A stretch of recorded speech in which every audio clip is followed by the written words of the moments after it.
الكبير على مستوى طبعا اللياقه البدنيه ما شاهدنا اطلاقا.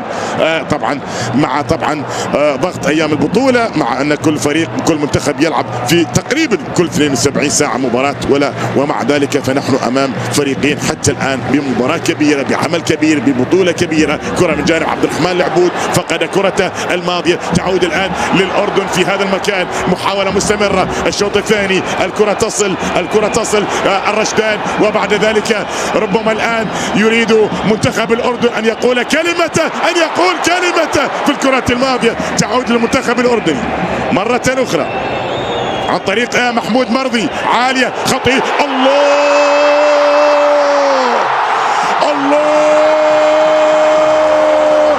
النشامة تحلق عاليا في سماء العرب، النشامة تحلق عاليا في سماء كأس العرب.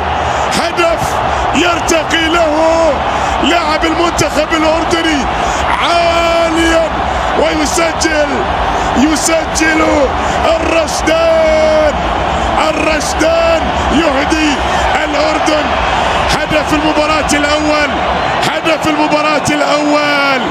ارتقاء خيالي في لعبة الهدف، هذه اللعبة، هذا الارتقاء. الله هذا الارتقاء من الرشدان هنا وصل، هنا سجل الرشدان، هنا بالتالي النشامة يحلقون عاليا في سماء الدوحة.